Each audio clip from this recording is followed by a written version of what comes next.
Our next speaker is my very favorite person, largely because I have learned a lot from his father. His father was a person who nurtured Diabetic Association of India, was a great scientist, a par excellence person, a physician to prime minister, and a great teacher, and we have learned a lot. Mandip is a vice chair of clinical affairs and professor of Department of Medicine at Belor College of Medicine. He is a chief of section of endocrinology and a diabetes in Belor St. Luke's Medical Center. He is a reputed clinical and translational researcher in obesity and type 2 diabetes. And he has enormous number of papers, more than 150 research papers, abstracts, and book chapters. And he's a very renowned endocrinologist. And we are going to learn a lot from Mandip. Without interrupting much, I would like to present you Mandip Bajaj, who is a very favorite person of Diabetic Association of India. Not because of his father, but he himself also has contributed a lot to our activities. Over to you, Mandip. Thank you, Dr. Baroskar. It's a pleasure to be again involved with diabetes education in India. I'm trying to do the screen share here. Okay. Can we? All right. So can everyone see the slides? No, Mandip, we can't see it. There is a Baylor School of Medicine login that's appearing. Okay, 1 minute. Yeah. Okay. Now you can see the slides, right? Yes. You'll have to make it full screen. There you go. Okay. All right. So, it was almost 25 years ago when I met Dr. Baroskar. We were on a trip to Mauritius, and I was talking on thiazolidinediones in 1996. And everyone looked at me and said, "What is that?" And no one had ever heard of them. And today, almost 25 years later, we heard Dr. Kuzi give an excellent presentation on NASH and how pioglitazone is the metformin for NASH. Certainly, my strong ties to India and the Diabetic Association of India, and it's always a pleasure to participate in activities in India. What I'm going to do today is take you through some of the studies on GLP1 in NASH, and also go through some of our own data, explaining the molecular and metabolic effects of GLP-1s on the liver. I agree with Dr. Kuzi that I'm not going to get into the controversy of calling NAFLD metabolic associated fatty liver disease. That's just terminology. So let me give you a background. Around the time that the first GLP-1 exenatide was approved, we constructed a helper-dependent adenoviral vector with hepatic base expression and secretion of exendin-4 in mice, as you can see here, so that we could get steady state levels of exendin-4 and treat mice for 16 weeks with exendin-4. And so exendin-4 treatment in diet-induced obesity mice, these were mice fed on high-fat diets, resulted in weight loss with increased energy expenditure, reduced free fatty acids, reduced hepatic steatosis, increased adiponectin, and improved glucose homeostasis. And this work was done by Dr. Sampson and Dr. Larry Chan and us in collaboration. Now, at that time, it was not known whether exendin-4 or exenatide could increase adiponectin, but certainly in this study, we did see an increase in adiponectin, and exendin-4 induced secretion of adiponectin was said to be a direct effect promoting adiponectin secretion via the PKA pathway in cultured hepatocytes. So it wasn't just because you lost weight, adiponectin went up, but there was a direct effect of GLP1 on adiponectin secretion from cultured adipocytes. So having that background, we obviously wanted to look at combining exenatide and pioglitazone therapy in patients with type 2 diabetes.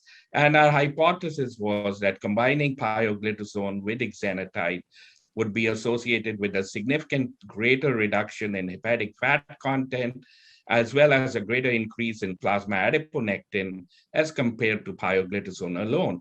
My earlier work with Dr. DiFronzo and Dr. Cusi had shown that pioglitazone clearly reduced liver fat and increased adiponectin. So we took 21 patients with type 2 diabetes on a diet and or metformin, and they received treatment with pio or pio alone or combined therapy with pioglitazone 45 milligrams a day and exenatide 10 micrograms twice daily. At that time, we were very I would say, strong to give PIO 45 a day. These days, we really don't use much of PIO 45. All subjects met with a dietitian, advised a weight-maintaining diet. And at the end of 12 months, so it was a one-year study, we measured adiponectin, free fatty acids, lipids, and we did MR spectroscopy for liver fat. And what we did find here, as shown in this slide, is that patients who were on pioglitazone alone, pre and post therapy, the body weight increased, almost a 3 kilo increase as expected with pio. And as Dr. Cusi showed you, you have a redistribution of fat, but at the same time, you have an increase in overall fat mass. BMI went up. Fasting glucose, as expected, came down. Fasting insulin was reduced a little bit. Fasting FFA came down significantly. And lipids remained largely unchanged, other than the fact that triglycerides came down. The liver function parameters, ALT, AST, both came down with PIO. But now, when you look at the combined group that got pio and exenatide, there was no significant change in weight. So weight did not change. You prevented the weight gain that you saw with pio. BMI did not change. A1C came down a little more, but clearly with the combined therapy. Fasting glucose came down, fasting insulin came down, free fatty acids came down significantly. Triglycerides came down much more with the combined therapy than with pio alone. A big reduction in triglycerides. And then the ALT came down more with the combined therapy than compared with pio alone. So here's the liver fat data. Liver fat with pio came down about 40% as expected. And the adiponectin increased about 2 to 3-fold with pioglitazone, but with the combined therapy, there was no significant change in weight. Here, you had an increase in weight. No significant change in weight. Hepatic fat came down almost 60%, as shown here. This was a greater reduction in liver fat than pio alone. And plasma adiponectin increased far more significantly with the combined therapy as compared to pio alone, thereby showing you that there was a combined effect that had greater benefits on adiponectin and liver fat and was associated with the amelioration of weight gain that one would see with pio alone. So in conclusion, the study showed that in patients with type 2 diabetes, the addition of pio and exenatide is associated with a greater reduction in liver fat content, plasma triglycerides, and a greater increase in plasma adiponectin. So obviously the reviewers asked us, why did that happen? And we said it could be the liver fat reduction, maybe more, because of a direct increase in plasma adiponectin, directly enhance hepatic fat oxidation by exenatide, and reduce appetite and body weight, and that the molecular mechanisms need to be studied. Obviously, it took several years for this data to be translated to a large clinical trial in patients with NASH, and two clinical trials. The first one was published recently in the New England Journal of Medicine, placebo-controlled trial of subcutaneous semaglutide in non-alcoholic steatohepatitis. Dr. Kuzi was a part of the investigating team. And basically, in this study, they had patients on semaglutide, as you can see here, and placebo. So they basically had patients on semaglutide. Let me just 1 second get this a little, okay. And they had patients on semaglutide 0.1, 0.2, and 0.4 daily, and placebo group, matched for age, body weight, body mass index, type 2 diabetes, A1Cs, liver enzymes, liver fibrosis. As Dr. Kuzi said, most of them were in F2 and F3 fibrosis stage, the majority of the patients, and some in F1. Activity score for NAFLD is pretty matched. And then FibroScan, liver steatosis was matched between groups. Liver stiffness, as assessed by FibroScan, was matched. And enhanced liver fibrosis score, which is based on the serum levels of hyaluronic acid, procollagen type 2, and terminal, and metalloproteinase 1, was pretty matched between groups. So well-matched groups, about 80 patients in each group, that were treated with semaglutide 0.1, 0.2, or 0.4 daily, or placebo for a period of 72 weeks. Think here, 1 second. There we go.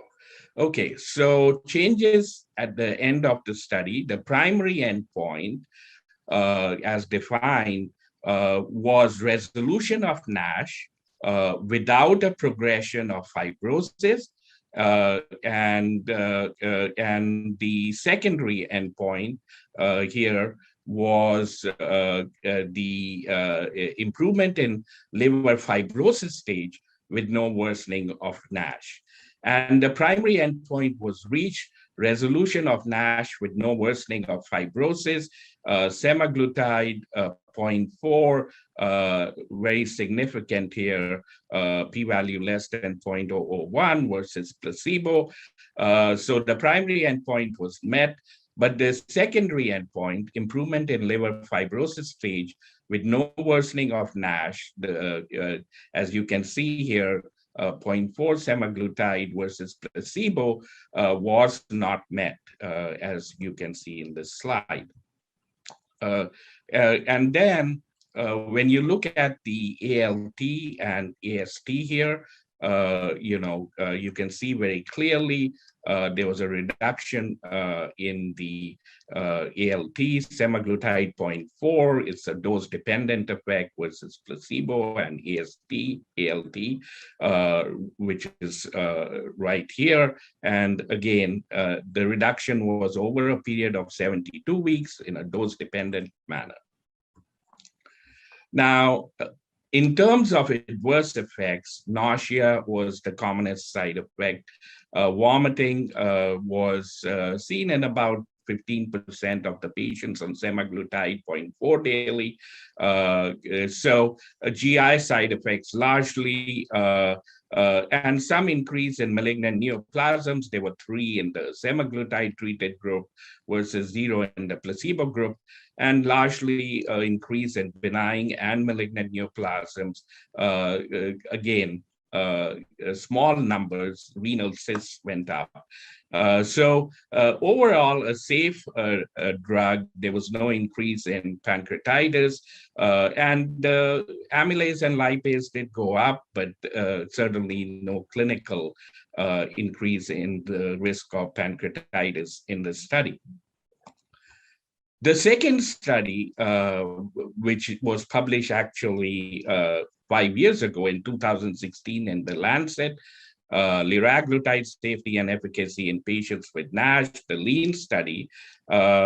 Basically, this was again a double-blind, randomized, placebo-controlled phase 2 trial, liraglutide 1.8 versus placebo for patients who have are overweight, show clinical evidence of NASH, and they were randomly assigned to the 2 study groups.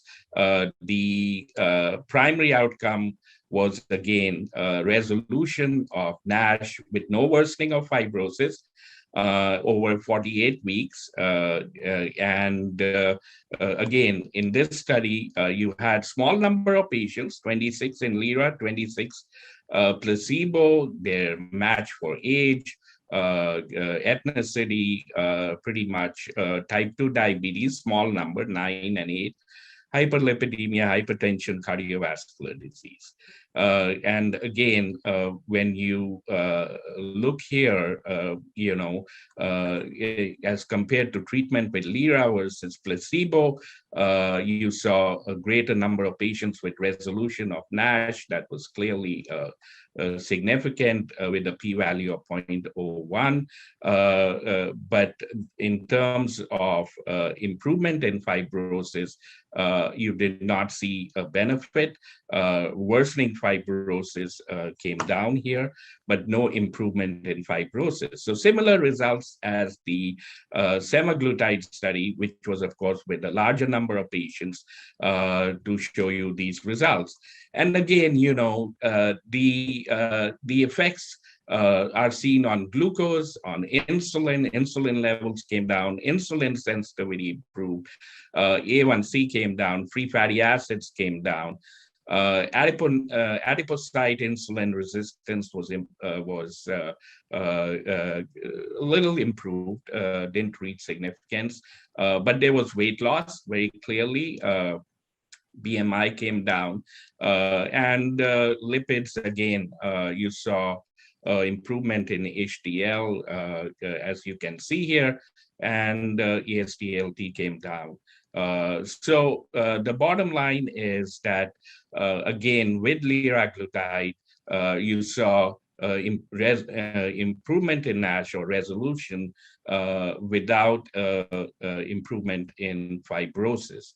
And again, this is just to show you the change in weight and A1C, and you can see here that the non-responders had a lower reduction or less of a reduction in weight compared to the responders at the end of 48 weeks of treatment.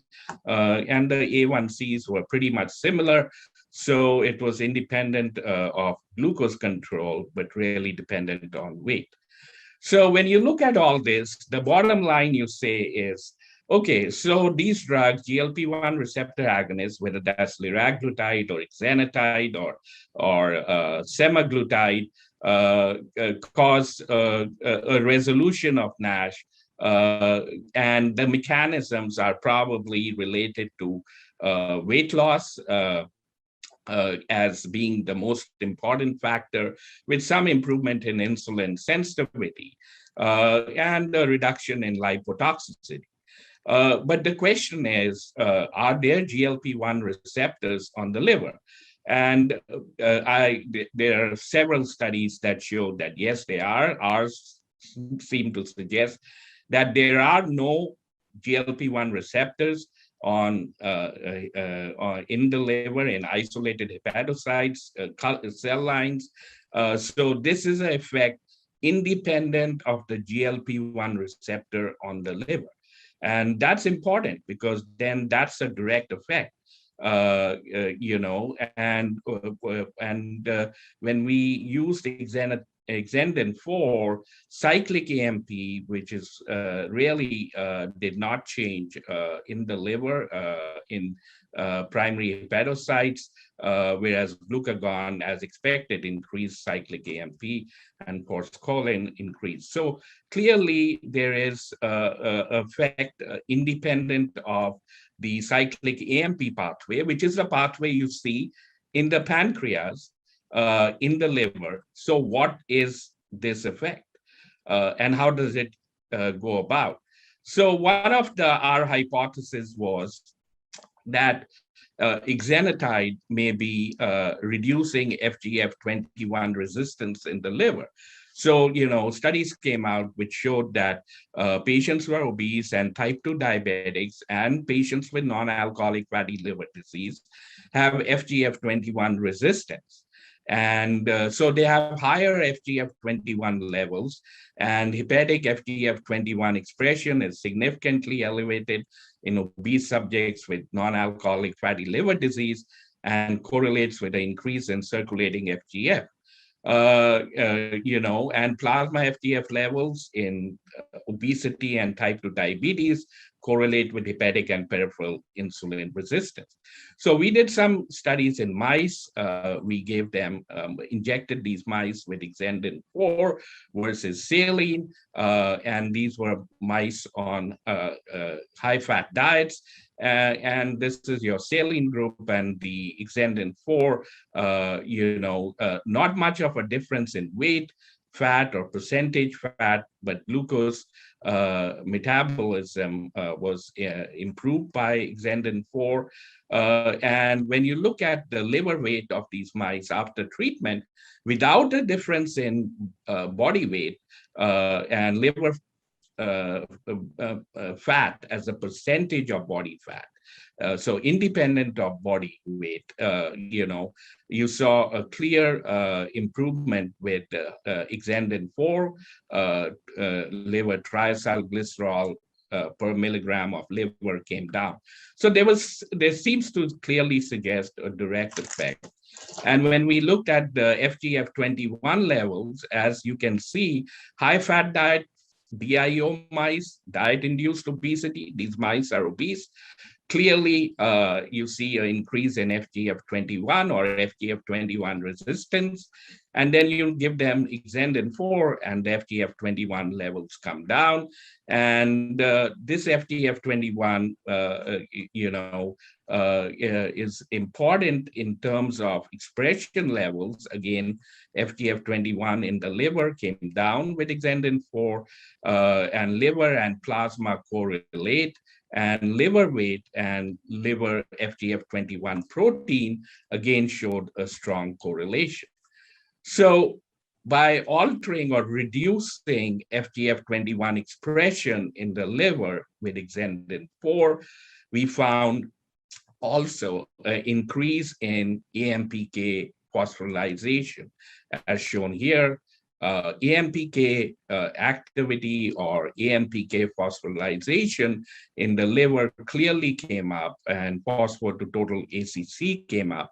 So as Ken talked about, mitochondria and AMPK has a key role in hepatic fat oxidation. It's a key regulator of lipid oxidation in the liver, and clearly treatment with Exendin 4, even independent of weight loss, resulted in a reduction in liver fat, increase in liver AMPK activity, and a reduction in liver FGF21 protein, or amelioration of FGF21 resistance. So AMPK phosphorylation correlated strongly with hepatic FGF21, suggesting that Exendin 4 treatment ameliorated the resistance It was not mediated by differences in circulating adiponectin levels. There were no differences in adiponectin, no differences in weight. Future studies on FGF21 as a potential therapeutic target in the treatment of NAFLD type 2 diabetes, you probably would want to examine the combined effect of exenatide and FGF21 on hepatic fat metabolism. And then we did some more studies, and this is unpublished data in, again, DIO mice, high-fat diets, chow mice, chow diet, and high-fat diet fed and fasting mice and their livers, and again showed similarly AMPK after exendin-4 treatment. This was with the osmotic pump continuous. Clearly, AMPK in the liver is going up.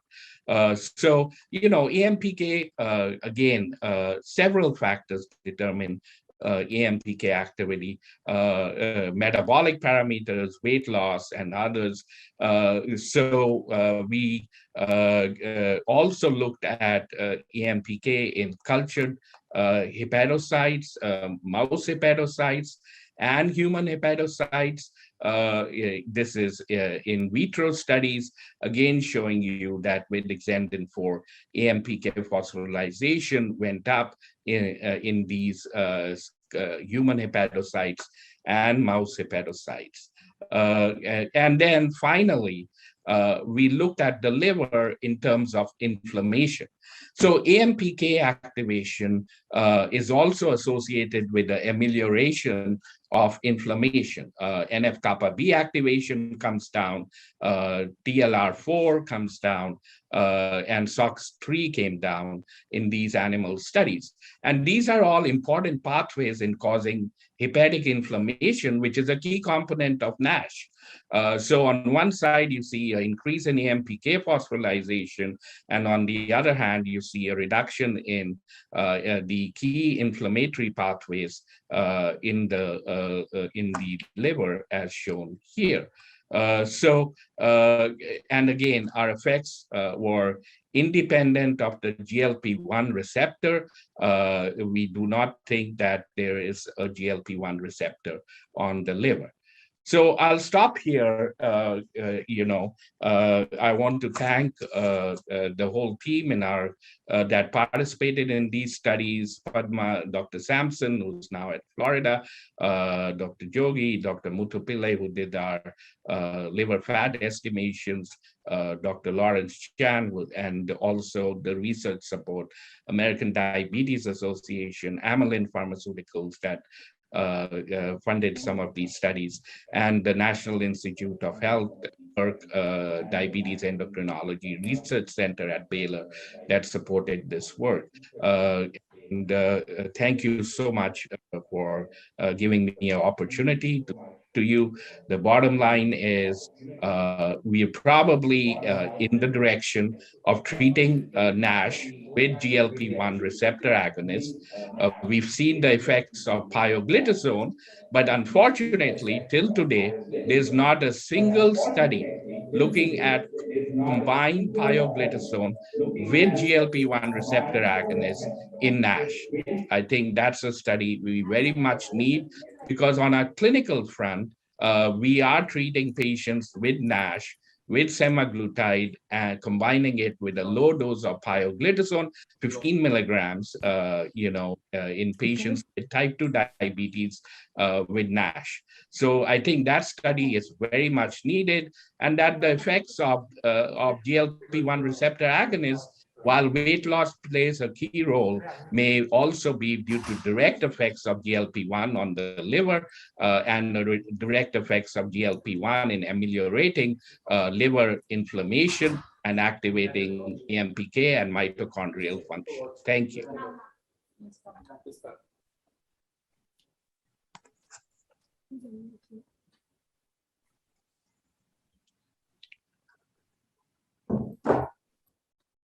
Thank you, Dr. Bajaj. Dr. Om is just logging in. Till then, Dr. Neeta, would you like to ask a question? Yes, sure. Dr. Bajaj, I would like to know the status of any other new drugs in the offing for NASH, and what happened to obeticholic acid? Is it still in the running? Yeah, though obeticholic acid is still being examined in the running, I personally think, that one must look at FGF21.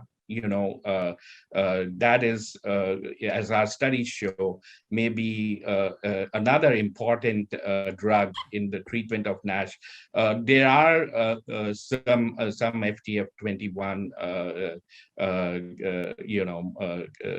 studies going on in NASH. The data is still too early.